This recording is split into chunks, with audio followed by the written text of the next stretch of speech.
Тргнавме на кај Битола, за да ви раскажеме приказна за волјата, истрајноста и упорност.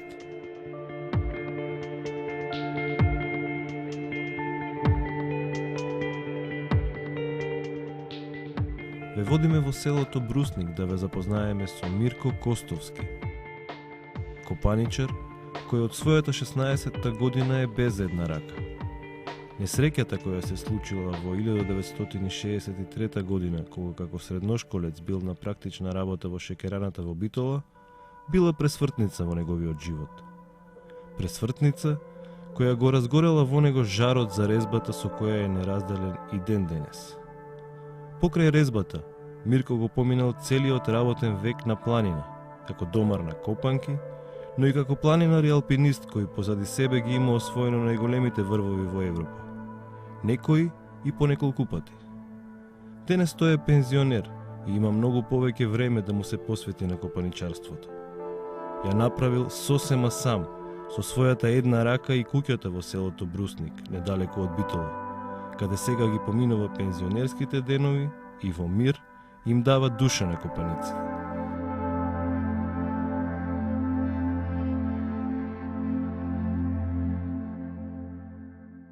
Се е со голема желба и со голем труд. Јас во правењето на овие мои дела, како што викаме ние копаници, вложувам многу труд, многу волја, желба, имам желја да работам и сакам тоа што ќе направам да до перфектност да има. Јас ако нешто се нафатам да го правам, сакам да го направам до совршенство да биде. Мислам во моите можности совршенство, не сепак јас не сум совршен копаничар да речеме, ама сепак сакам да тоа што колку што можам јас да внесам во дрвото, во резбата што ја работам, да биде убаво изработена. Реков, вложувам многу труд, ми треба повеќе време од што останатите копаничари што вложуваат, пошто јас не можам да користам токмак, се одам на снага, на притисок. Со едната рака се помагам и со другата колку можам.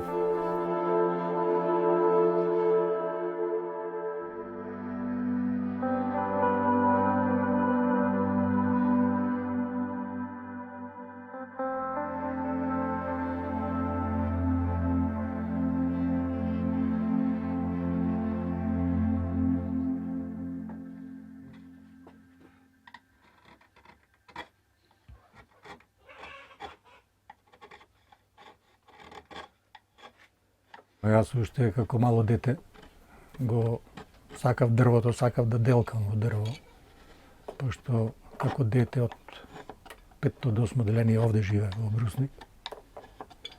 И цел ден бев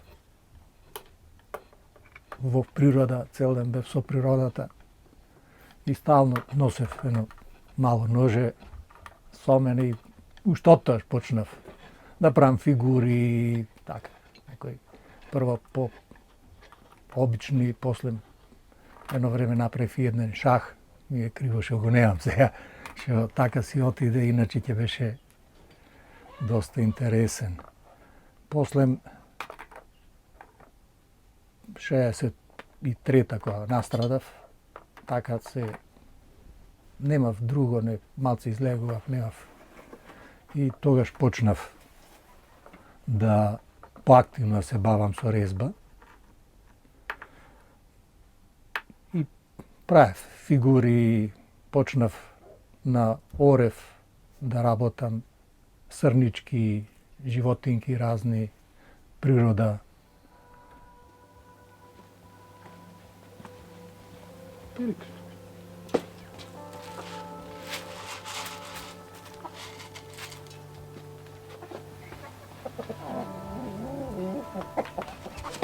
Се додека не се вработив на копанки и тогаш ми се намали времето за така да ти престојував цело време на копанки со сопругата и помалце резбав. Сепак земав од време на време пак нешто тоа. Jer natрешо те тера да стално да си со дрвото да работиш. И тоаш работев. Само цело време немав некое сознание ни за алат, ни за како се работи во дрво се до 93-та додека не се формира Сдруженијето на копаничари. Откако се формира Сдруженијето на копаничари, почнавме да се збираме, излезе списание Копаничар, почнавме да разменуваме искуства, шеми да си разменуваме, почна да излегат на видео од македонските резби, лози, цвеќина, почнавме да посетуваме поќе манастири кај што има резби, така да тогаш навлегов така малце поубаво во копаничарството. Почнав поактивно да работам, се зачленив во Сдруженијето. По време почнав да снабдувам и алат, пошто алатот е доста скап, така додеше то постапно.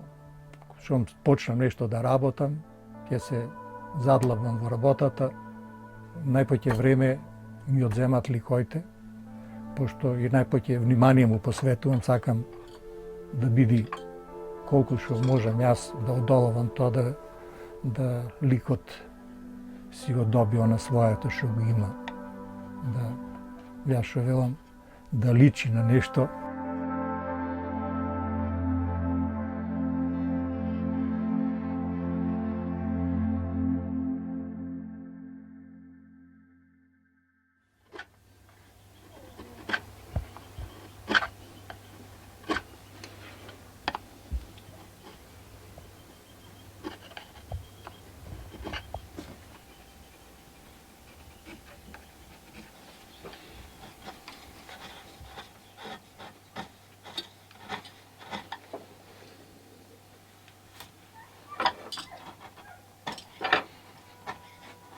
Јас резбам се, чисто за сопствена душа, сакам да направам некое скулптурче, намештај нешто си правам.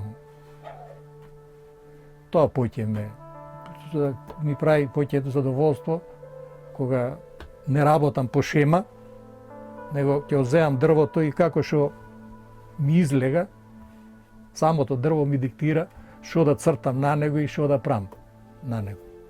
Така да не тоа најголемо задоволство ми прави тоа. Значи ме слободно кој ќе.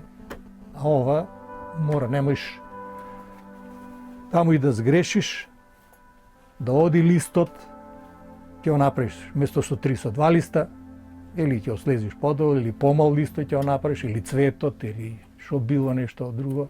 Така да, додека иконата мора да биде, да ја представува тоа што иконата треба да биде, да си има свој лик, да е запазен ликот, елементите кои се во иконата треба сите да бидат запазени. И тоа е малце по-тешко, по-комплицирано.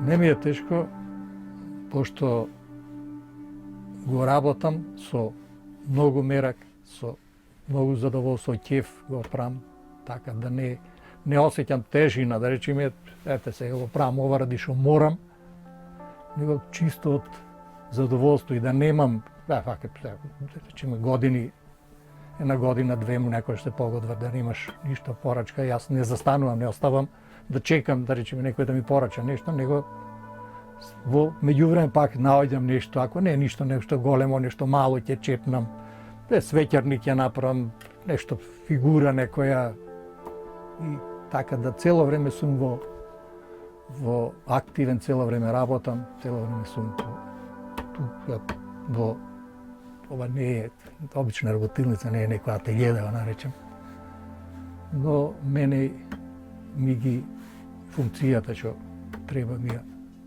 ја бркава доволно.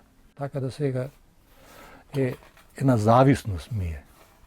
Работењето ми е на зависност. Мора да дојдам, ќе свртам низ дворот, ама пак ќе дојдам тука ако не поќе 5 минути, ќе чепнам нешто и ќе излезам пак.